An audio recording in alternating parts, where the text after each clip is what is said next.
So hello everyone, good evening all. नमस्कार, कैसे हैं आप लोग? उम्मीद करते हैं बढ़िया होंगे और अपनी पढ़ाई लिखाई को बेहतर तरीके से कंटिन्यू कर रहे होंगे। तो हम लोग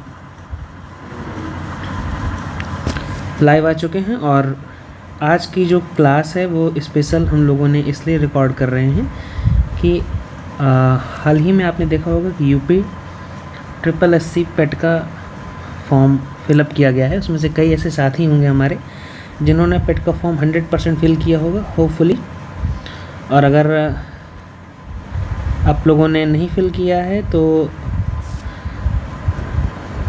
इसमें आपकी गलती, आपको करना चाहिए। चलिए, जिन्होंने किया है उन साथियों के लिए हमने सोचा कि एक छोटा सा शॉर्ट वीडियो कर लेते हैं और उनको डिटेल में समझा देते हैं कि क्या क्या पेट में आने वाला है और कहाँ कहाँ से आपको चीज़ें देखने को मिलने वाली हैं। ठीक है, तो ये सारी चीज़ों को यहाँ पर समझते हुए चलेंगे। तो पहला जो सब्जेक्ट है वो ही इंडियन हिस्ट्री यानी कि भारतीय इतिहास है। और इस भारतीय इतिहास में हम लोगों को क्या क्या देखने को मिल रहा है, तो पहला हमको पढ़ना है सिंधु घाटी की सभ्यता। और इसके अंदर से मतलब कुल मिलाकर के लिए देखिए, यहाँ से आने 5 अंक ही हैं, तो 5 अंक के लिए आपका इतिहास है। और इस इतिहास में सबसे पहले आपको देखना है क्या, सिंधु घाटी सभ्यता, फिर उसके बाद वैदिक संस्कृति, और धीरे धीरे समझते चलते हैं कि क्या आने वाला है। बौद्ध धर्म आने वाला है, जीवन एवं शिक्षाएँ आएंगी, इसी तरह से जैन धर्म आएगा। मौर्य वंश के बारे में सबसे ज़्यादा खास करके अशोक सम्राट के बारे में पूछा जाएगा, लेकिन थोड़ा सा इसके आगे का और थोड़ा सा इसके पीछे का भी हम लोग यहाँ पर समझेंगे। क्योंकि अब UPSSC पेट को फोकस करके कुछ स्पेशल क्लासेस आने वाली हैं और कुछ स्पेशल एक तरह से एक ऑनलाइन बैच ही चलने वाला है, जिसमें रेगुलर क्लासेस आप लोग को मिलेंगी और अलग अलग सब्जेक्ट्स की मिलेंगी। तो जो हमारे साथी UPSSC पेट 2025 को हिट करना चाहते हैं, इस बार जो बेहतर अंक अर्जित करना चाहते हैं, ताकि आने वाले जितने भी SSSC के एग्ज़ाम्स हैं उसमें आप लोग फाइट कर पाएँ, तो इस वीडियो के माध्यम से हम ये कहना चाह रहे हैं कि आप सभी लोग आने वाली क्लासेस के साथ ज़रूर जुड़िएगा। तो ये रही बात। इसके बाद गुप्त वंश आने वाला है, हर्षवर्धन, राजपूत काल, सल्तनत काल, मुगल साम्राज्य, मराठा, ब्रिटिश काल, राज्य का अभ्युदय, स्वतंत्रता संग्राम और भारत में ब्रिटिश राज का सामाजिक आर्थिक प्रभाव। तो इतना तो ध्यान देने वाला ही है कि यहाँ से ये आने वाला है। 2 पोर्शन तो इसके हैं, लेकिन इसके अलावा जो दूसरा पार्ट है 5 नंबर के लिए वो इम्पॉर्टेंट है, भारतीय राष्ट्रीय आंदोलन। तो आप लोग इसको मत समझ लीजिएगा कि हम लोग को केवल इतना ही पढ़ना है, इसमें से बाकी काफ़ी सारी ऐसी चीज़ें हैं जो इतिहास से मिल कर के आएंगी। लेकिन ये भारतीय राष्ट्रीय आंदोलन अलग से 5 नंबर का दिया हुआ है, इसलिए इसको भी पढ़ना यहाँ पे बेहद ही ज़रूरी हो जाता है। ठीक, तो इसमें क्या आने वाला है, स्वाधीनता आंदोलन के प्रारंभिक वर्ष, स्वदेशी एवं सविनय अवज्ञा आंदोलन खास करके दिया हुआ है, स्वदेशी एवं सविनय अवज्ञा आंदोलन, तो इसको हाईलाइट करके हम लोग पढ़ेंगे। गांधी जी व अन्य नेताओं की भूमिका, क्रांतिकारी आंदोलन तथा उग्र राष्ट्रवाद का उदय। पहले हम लोग सामाजिक आर्थिक प्रभाव जब पढ़ लेंगे अंग्रेज़ों का, उसके बाद हमको समझ में आएगा कि ऐसा क्या कारण रहा है जिसकी वजह से इतने क्रांतिकारी आंदोलन हुए, उनकी क्या आवश्यकता थी उस टाइम पर। तो इन सारी चीज़ों को यहाँ पर समझेंगे। फिर आगे आता है विधायी संशोधन, ब्रिटिश इंडिया एक्ट 1935। खास करके देख लीजिए, जो भी SSSC के एग्ज़ाम में आपको स्पेशली ये लोग बोल देते हैं कि ये आएगा ही आएगा, तो वो आता ही आता है। थोड़ा सा डिस्टर्ब हुआ था पेज, उसके लिए माफ़ी।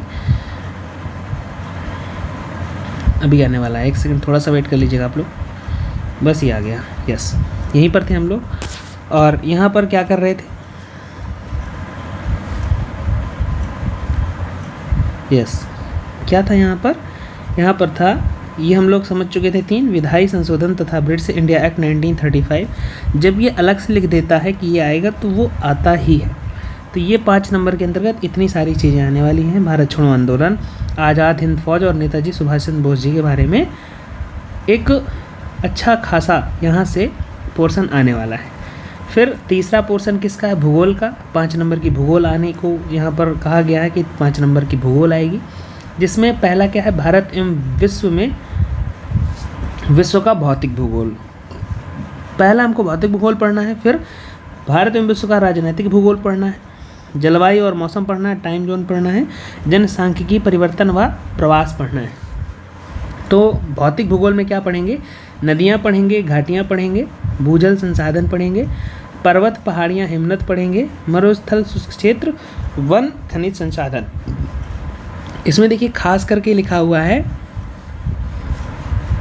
खासकर क्या लिखा हुआ है कि भारत में विशेषकर जो हमारे स्थान है वहाँ से इम्पोर्टेंट तरीके से क्वेश्चन आएगा।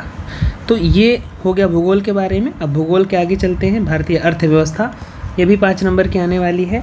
इसमें मेन टॉपिक क्या हैं? भारतीय अर्थव्यवस्था 1947 से 1991 तक, जब तक कि प्राइवेटाइजेशन मतलब प्राइवेट सेक्टर को नहीं एंट्री दी जाती, लाइसेंस राज को नहीं खत्म कर दिया जाता, या क्या कहते हैं नई आर्थिक नीति जब तक नहीं आ जाती, तब तक का पढ़ना है कि योजना आयोग क्या था, पंचवर्षीय योजनाएं क्या हैं, किस पंचवर्षीय योजना में 5 ईयर प्लान्स बोलते हैं FYP, किस बात को ज़्यादा हाईलाइट किया गया था, है ना। मिश्रित अर्थव्यवस्था का विकास, निजी एवं सार्वजनिक क्षेत्र में, हरित क्रांति, दुग्ध क्रांति, ऑपरेशन फ्लड, बैंकों का राष्ट्रीयकरण। यहाँ से हर बार का रिकॉर्ड रहा है कि एक क्वेश्चन आया ही आया है। आप पुराने पेट के पेपर कितने भी सेट हुए हों, कितने भी एग्जाम्स हुए हों, उन सब में उठाकर देख लीजिए कि बैंकों के राष्ट्रीयकरण से एक क्वेश्चन जरूर आता था। तो एक क्वेश्चन हमेशा आता रहा है, तो इस बार भी उम्मीद है कि एक क्वेश्चन आएगा। फिर 1991 में आर्थिक सुधार और उसके बाद की अर्थव्यवस्था, मतलब अगर आर्थिक सुधार हुए हैं तो उसके बाद अर्थव्यवस्था पर कुछ तो प्रभाव पड़ा होगा, तो उन सारी चीज़ों को यहाँ पर देखेंगे। और इसके बाद वर्ष 2014 के पश्चात के आर्थिक सुधार, चूँकि इसमें कृषि सुधार, ढांचागत सुधार यानी इंफ्रास्ट्रक्चर, श्रम सुधार, आर्थिक सुधार और GST। एक क्वेश्चन GST से भी आया है, ये भी रिकॉर्ड रहा है। आप लोग पिछले सेट उठा के देखिएगा, आप लोग को वहाँ से पता चलेगा कि कहीं ना कहीं एक क्वेश्चन GST से 100% आया है। या तो एक्ट पूछा है, या तो सुधार पूछे हैं, या फिर GST में क्या क्या चीज़ें हैं, कौन से प्रोडक्ट पर कितने % टैक्स लगता है, ये सारी चीज़ें अलग अलग स्लैब से रिलेट करके पूछ लेता है। तो ये सारी चीज़ें कुछ ऐसी हैं जो फिक्स होती हैं कि आनी ही आनी है। फिर 5th टॉपिक क्या है? भारतीय संविधान एवं लोक प्रशासन, 5 नंबर का आने वाला है। इसमें हम लोग को कुल मिलाकर के, जिसे हम पॉलिटिकल साइंस कहते हैं या पॉलिटी कहते हैं जिसको, वो आने वाली है। भारतीय संविधान आएगा, मुख्य विशेषताएं आएंगी, DPSP आएंगी, fundamental rights and fundamental duties, संसदीय प्रणाली, संघीय प्रणाली, संघ व केंद्र शासित प्रदेश, केंद्र राज्य संबंध, और इसके बाद न्यायिक ढांचा, सर्वोच्च न्यायालय और उच्च न्यायालय। माने कि कुल मिलाकर के पूरी पॉलिटिकल साइंस हम लोग को यहाँ पर पढ़नी है। इसके बाद जिला प्रशासन, स्थानीय निकाय व पंचायती राज संस्थाएं। जिस टॉपिक को इसमें अलग से दिया गया है उसको हम लोग अलग से हाईलाइट करके पढ़ने वाले हैं। ठीक, तो ये सारी चीज़ें क्या हो गई? ये सारी चीज़ें हो गई किसकी? पॉलिटिकल साइंस की। सामान्य विज्ञान में 5 नंबर का क्वेश्चन आना है, 5 क्वेश्चन ही आएंगे। भौतिक विज्ञान से आएंगे, रसायन विज्ञान से आएंगे और जीव विज्ञान से आएंगे। तो इसमें बहुत ही रेयर क्वेश्चंस आते हैं, उनको हम लोग डिटेल में समझते हुए पढ़ते चलेंगे। तो जब भी आपकी आने वाले टाइम पे क्लासेस होंगी उनको आप लोग को बताया जाएगा टाइम से, और पूरी प्रॉपर तरीके से वेल मैनर्ड फॉर्म में एक क्लास या पूरा UPSSC को क्रैश कैसे करेंगे उसको ले करके एक प्रॉपर तरीके से वीडियोज़ आएंगे, सारी चीज़ें आपको वहाँ पर समझाई जाएंगी। फिर नेक्स्ट टॉपिक है प्रारंभिक अंकगणित। 5 नंबर की अंकगणित आती है। इसमें क्या आती है? पूर्ण संख्याएं, भिन्न दशमलव, सेकंड परसेंटेज, तीसरा साधारण अंकगणितीय समीकरण, फिर वर्गमूल और घनमूल, घातांक और घात, फिर औसत। तो ये सारी चीज़ें यहाँ पर देखने को हमको मिलने वाली हैं जो 5 नंबर में आएंगी। फिर आता है हिंदी। हिंदी नहीं, सामान्य हिंदी। ये जितना देखने में सामान्य हिंदी लग रहा है ना, उतना ही पेपर में आप लोग को वो रुलाने की हिम्मत रखता है। तो इसलिए हिंदी को बिल्कुल भी इतना हल्के में ना लें कि आप लोग को लगने लगे कि ये बहुत हलवा चीज़ है। तो इसमें क्या आएगा? 5 नंबर की चीज़ें, और देख लीजिए 2, 2, 4, 2, 6, 2, 8 और एक 9 टॉपिक दिए हुए हैं। 5 क्वेश्चन आने हैं, 9 टॉपिक दिए हुए हैं। तो सारे टॉपिक से लगभग आधा क्वेश्चन आने की उम्मीद है, लेकिन आधा क्वेश्चन आएगा नहीं। इसलिए ध्यान देंगे कि हमको कहीं ना कहीं से ऐसे क्वेश्चन पढ़ने हैं जो सारे इन 5 में हिट हो जाएं। क्या आ सकता है? पहला संधि आ सकती हैं, दूसरा विलोम शब्द आएंगे, पर्यायवाची वाक्यांशों के लिए एक शब्द, लिंग, श्रुति सम भिन्नार्थक शब्द, मुहावरे एवं लोकोक्तियाँ, सामान्य अशुद्धियाँ। तो एक क्वेश्चन इससे तो पक्का ही आता है, मुहावरों से भी एक क्वेश्चन पक्का आता है, वाक्यांशों के लिए शब्द 1 से 1 क्वेश्चन जरूर आता है। अब बाकी जो ये बचे हैं 1, 2, 3, 4, 5, 6, 7 टॉपिक, इसमें से भी लगभग एक क्वेश्चन आपको देखने को मिल सकता है।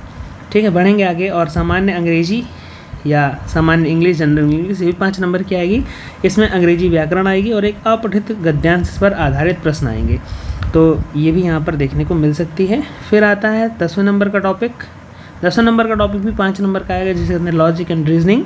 इसमें बृहद एवं लघु आएगा, क्रम रैंकिंग आएगा, संबंध आएगा, समूह से भिन्न को अलग करना आएगा, कैलेंडर घड़ी आएगा, रीजन और असर्शन आएंगे, कोडिंग डिकोडिंग आएगा और निगमनात्मक तर्क, कथन विश्लेषण और निर्णय। यानी कि इसमें कथन दिया हुआ, एक कारण दिया होगा, उसमें बताना होगा कथन कारण दोनों सही हैं, केवल कारण सही है या केवल कथन सही है, कारण सही नहीं है। तो इस टाइप से कुछ क्वेश्चन यहाँ पर देखने को मिलने वाले हैं। ठीक, फिर 11वें नंबर पर 10 नंबर की करंट अफेयर्स आएगी, वैश्विक और भारतीय। 10 नंबर की जनरल अवेयरनेस आने वाली है, और जनरल अवेयरनेस में क्या क्या आएगा, भारत के पड़ोसी देश, देश की राजधानी और मुद्रा। एक क्वेश्चन यहाँ से 100% आता है, हर साल का पेट उठा के देख लीजिए, उसमें एक क्वेश्चन जरूर आया है, या तो राजधानी पूछी है और या तो मुद्रा पूछी है, या तो दोनों क्वेश्चन पूछे हैं। तीसरा, भारत के राज्य एवं केंद्र शासित प्रदेश, यहाँ से पूछ सकता है। भारतीय संसद, राज्यसभा, लोकसभा, विधानसभा, विधान परिषद। अब देखिए वहाँ पर पॉलिटिकल साइंस में अलग से टॉपिक दिए हैं, और यहाँ पर भी ये समसामयिक या सामान्य जागरूकता के नाम पर भी यहाँ पर टॉपिक दिए हुए हैं। तो अगर क्वेश्चन ज़्यादा आते हैं तो ये मत समझिएगा कि ज़्यादा क्वेश्चन कैसे आ गए, जबकि पॉलिटिकल साइंस में तो 5 ही आने थे। नहीं, वो पॉलिटिकल साइंस को जनरल अवेयरनेस के नाम पर भी आपसे पूछ सकता है। राष्ट्रीय और अंतर्राष्ट्रीय दिवस, और जो भी हाल फिलहाल में हमारी करंट अफेयर की क्लास चल रही है, उसमें हमने जून में लगभग होने वाले 5 से 6 दिवस के बारे में चर्चा की है। एक आने वाले टाइम पर एक शॉर्ट वीडियो बनाएंगे, जिसमें केवल जून के दिवस के बारे में समझेंगे। साथ ही साथ जैसे ही समय बीतता जाएगा, जून, जुलाई, अगस्त, सितंबर, तो जितने भी महीने में जितने भी दिवस होते हैं उनको वहाँ पर क्लियर करते हुए चलेंगे। फिर विश्व संगठन और उनके हेडक्वार्टर्स। अगला, भारतीय पर्यटन स्थल, कला एवं संस्कृति, विश्व के खेल, भारत एवं विश्व के खेल, भारतीय अनुसंधान संगठन और प्रसिद्ध पुस्तकें और लेखक। तो हाल ही में जो पुस्तकों का विमोचन हुआ होता है उसके बारे में पूछ लेता है, या कभी कभी बहुत सी जो पुरानी चीज़ें होती हैं उनसे भी क्वेश्चन पूछ लेता है। नेक्स्ट, पुरस्कार एवं विजेता, और लास्ट में क्या है, जलवायु परिवर्तन एवं पर्यावरण। तो इन सारे टॉपिक से 10 क्वेश्चन आने वाले हैं, तो इनको भी हम लोग डिटेल पर समझते हुए पढ़ेंगे। अगला 13 नंबर का टॉपिक क्या है, अपठित हिंदी गद्यांश का विवेचन और विश्लेषण। 2 गद्यांश आएंगे 5-5 नंबर के, तो 5-5 नंबर के 2 गद्यांश आने वाले हैं 10 नंबर के लिए, तो आपको पढ़ना पड़ेगा और उसको पढ़ के आंसर करेंगे। ये बहुत बड़ा हेडेक नहीं होता, लेकिन हाँ, 5 में से 3-4 क्वेश्चन आप लगभग बना ले जाएंगे। एक क्वेश्चन ऐसा होगा जिसमें आप रो देंगे। तो अगर आपको बहुत ज़्यादा नहीं हिंदी समझ में आती है, बहुत ज़्यादा नहीं गद्यांश करना आता है, तो इस एक क्वेश्चन के लिए परेशान मत होइएगा। 4 आप ईजिली बना लेंगे अगर आप सामान्य थोड़ी बहुत भी समझ रखते हैं हिंदी में। फिर आ रहा है ग्राफ की व्याख्या, मतलब कि DI की बात कर रहा है, DI आनी है।